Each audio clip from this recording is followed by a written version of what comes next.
Chapter 11, we visit the Garden Gnome Emporium. In a way, it's nice to know there are Greek gods out there, because you have somebody to blame when things go wrong. For instance, when you're walking away from a bus that's just been attacked by monster hags and blown up by lightning, and it's raining on top of everything else, most people might think that's just really bad luck. When you're a half-blood, you understand that some divine force really is trying to mess up your day. So there we were, Annabeth and Grover and I, walking through the woods on the New Jersey riverbank, the glow of New York City making the night sky yellow behind us, and the smell of the Hudson reeking in our noses. Grover was shivering and braying. His big goat eyes turned slit-pupilled and full of terror. 3 kindly ones, all 3 at once. I was pretty much in shock myself. The explosion of bus windows still rang in my ears, but Annabeth kept pulling us along, saying, "Come on, the further away we get, the better." All our money was back there, I reminded her. Our food and clothes, everything. Well, maybe if you hadn't decided to jump into the fight. What did you want me to do? Let you get killed? You didn't need to protect me, Percy. I would have been fine. Sliced like sandwich bread, Grover put in, but fine. Shut up, goat boy, said Annabeth. Grover brayed mournfully. Tin cans, a perfectly good bag of tin cans.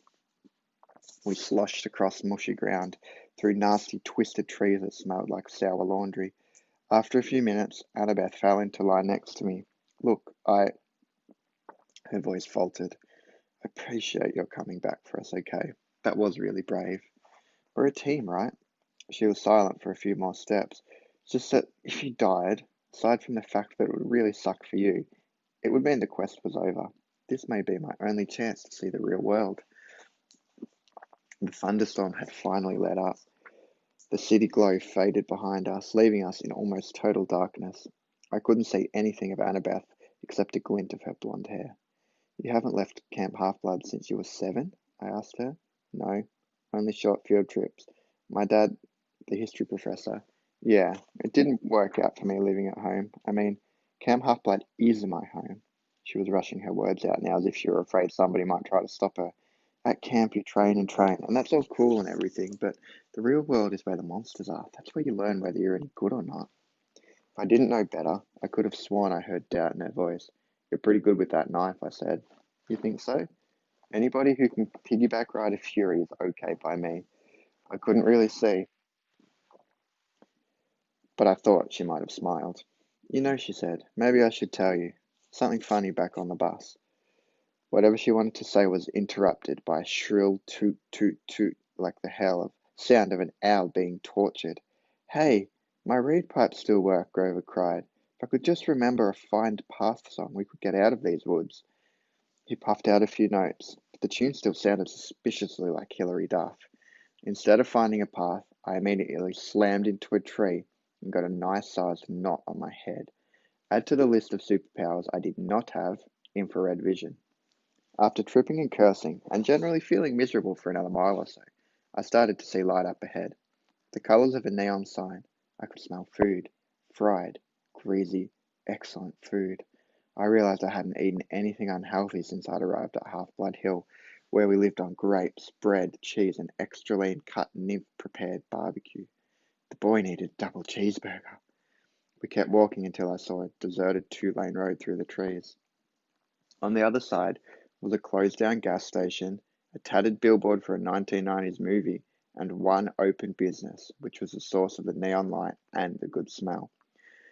It wasn't a fast food restaurant like I'd hoped. It was one of those weird road-sized curio shops that sell lawn flamingos and wooden Indians and cement grizzly bears and stuff like that. The main building was a long, low warehouse surrounded by acres of statuary. The neon sign above the gate was impossible for me to read because if there's anything worse for my dyslexia than regular English, it's red, cursive, neon English. To me, it looked like Atneu mes Gederen Gomen Meprium. What the heck does that say, I asked. I don't know, Annabeth said. She loved reading so much, I'd forgotten she was dyslexic too. Grover translated, Auntie M's Garden Gnome Emporium. Flanking the entrance, as advertised, were 2 cement garden gnomes, ugly, bearded little runts, smiling and waving. as if they were about to get their picture taken. Across the street, following the smell of the hamburgers. Hey, Grover warned. The lights are on inside, Annabeth said. Maybe it's open. Snack bar, I said wistfully. Snack bar, she agreed. Are you too crazy, Grover said. This place is weird. We ignored him. The front garden was a forest of statues, cement animals, cement children, even a cement satyr playing the pipes, which gave Grover the creeps. Blah, ha, ha, he bleated. Looks like my Uncle Ferdinand. We stopped at the warehouse door. Don't knock, Grover pleaded. I smell monsters. Your nose is clogged up from the furies, Annabeth told him. All I smell is burgers. Aren't you hungry? Meat, he said scornfully. I'm a vegetarian. You eat cheese enchiladas in aluminium cans, I reminded him. Those are vegetables. Come on, let's leave. These statues are looking at me. Then the door creaked open, and standing in front of us was a tall Middle Eastern woman. At least, I assumed she was Middle Eastern because she wore a long black gown that covered everything but her hands, and her head was completely veiled. Her eyes glinted behind a curtain of black gauze, but that was all I could make out. Her coffee-colored hands looked old but well manicured and elegant, so I imagined she was a grandmother who had once been a beautiful lady. Her accent sounded vaguely Middle Eastern, too. She said, Children, it is too late to be out all alone. Where are your parents? They're, um, Annabeth started to say. We're orphans, I said. Orphans, the woman said. The word sounded alien in her mouth. But, my dears, surely not. We got separated from our caravan, I said. Our circus caravan.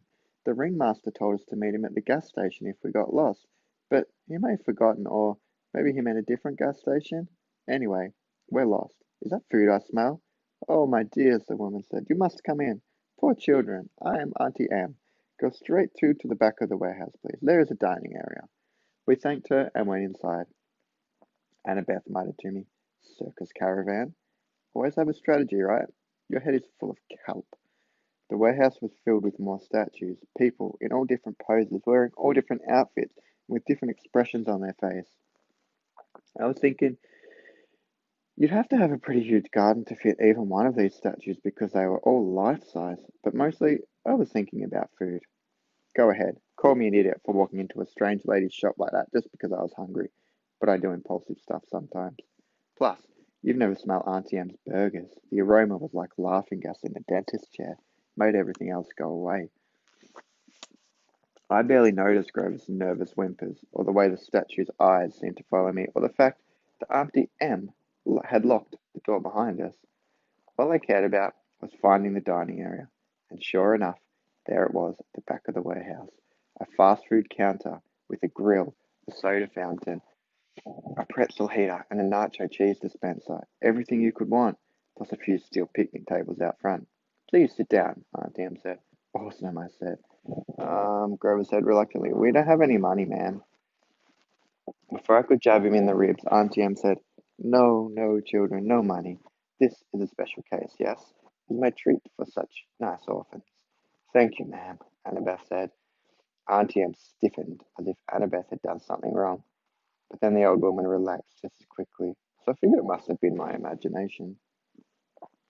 Quite all right, Annabeth, she said. You have such beautiful grey eyes, child. Only later did I wonder how she knew Annabeth's name, even though we'd never introduced ourselves. Our hostess disappeared behind the snack counter and started cooking. Before we knew it, she brought us plastic trays heaped with double cheeseburgers, vanilla shakes, and double XL servings of French fries. I was halfway through my burger before I remembered to breathe. Annabeth slurped her shake. Grover picked at the fries and eyed the tray's waxed paper liner as if he might go for that, but he still looked too nervous to eat. What's that hissing noise? He asked. I listened, but didn't hear anything. Annabeth shook her head. Hissing, Auntie Em asked. Perhaps you hear the deep fryer oil. You have keen ears, Grover. I take vitamins. For my ears. That's admirable, she said, but please, relax. Auntie Em ate nothing. She hadn't taken off her headdress, even to cook, and now she sat forward and interlaced her fingers and watched us eat. It was a little unsettling having someone stare at me when I couldn't see her face, but I was feeling satisfied after the burger and a little sleepy, and I figured the least I could do was try to make small talk with our hostess. So you sell gnomes, I said, trying to sound interested. Oh, yes, Auntie Em said, and animals, and people, anything for the garden. Custom orders. Statuary is very popular, you know. A lot of business on this road? Not so much, no. Since the highway was built, most cars, they do not go this way now. I must cherish every customer I get. My neck tingled as if somebody else was looking at me. I turned, but it was just a statue of a young girl holding an Easter basket. The detail was incredible. Much better, much better than you see in most garden statues. Something was wrong with her face. It looked as if she was startled or even terrified. Ah, Auntie Em said sadly, you notice some of my creations do not turn out well. They are marred. They do not sell. The face is the hardest to get right. Always the face. You make these statues yourself, I asked. Oh, yes. Once upon a time, I had two sisters to help me in the business, but they have passed on, and Auntie Em is alone. I only have my statues. This is why I make them, you see. They are my company. The sadness in her voice sounded so deep and so real that I couldn't help feeling sorry for her. Annabeth had stopped eating. She sat forward and said, Two sisters? It's a terrible story, Auntie Em said. Not one for children, really. You see, Annabeth, a bad woman was jealous of me long ago. When I was young, I had a boyfriend, you know, and this bad woman was determined to break us apart. She caused a terrible accident. My sisters stayed by me. They shared my bad fortune as long as they could. But eventually, they passed on. They faded away. I alone have survived, paid a price. Such a price. I wasn't sure what she meant, but I felt bad for her. My eyelids kept getting heavier, my full stomach making me sleepy. Poor old lady. Who would want to hurt somebody so nice? Percy, Annabeth was shaking to get my attention. Maybe we should go. I mean, the ringmaster will be waiting. She sounded tense. I wasn't sure why. Grover was eating the wax paper off the tray now, but if Auntie Em found that strange, she didn't say anything. Such beautiful grey eyes, Auntie Em told Annabeth again. My, yes, it's been a long time since I've seen grey eyes like those. She reached out as if to stroke Annabeth's cheek, but Annabeth stood up abruptly. We really should go. Yes, Grover swallowed his wax paper and stood up. The ringmaster is waiting, right? I didn't want to leave. I felt full and content. Auntie Em was so nice. I wanted to stay with her a while. Please, dears, Auntie Em pleaded. I so rarely get to be with children. Before you go, won't you at least sit for a pose? A pose? Annabeth asked warily. A photograph. I will use it to model a new statue set. Children are so popular, you see. Everyone loves children. Annabeth shifted her weight from foot to foot. I don't think we can, ma'am. Come on, Percy. Sure we can, I said. I was irritated with Annabeth for being so bossy, so rude to an old lady who just fed us for free. It's just a photo, Annabeth. What's the harm? Yes, Annabeth, the woman purred. No harm. I could tell Annabeth didn't like it, but she allowed Auntie Em to lead us back out the front door into the garden of statues. Auntie Em directed us to a park bench next to the stone satyr. Now, she said, I'll just position you correctly. The young girl in the middle, I think, and the two young gentlemen on either side. Not much light for a photo, I remarked. Oh, enough, Auntie Em said. Enough for us to see each other, yes? Where's your camera? Grover asked. Auntie Em stepped back, as if to admire the shot. Now, the face is the most difficult. Could you smile for me, please, everyone? A large smile. Grover glanced at the cement satyr next to him and mumbled, That sure does look like Uncle Ferdinand. Grover, Auntie Em chastised. Look this way, dear. She still had no camera in her hand. Percy, Annabeth said. Some instinct warned me to listen to Annabeth, but I was fighting the sleepy feeling, the comfortable lull that came from the food and the old lady's voice.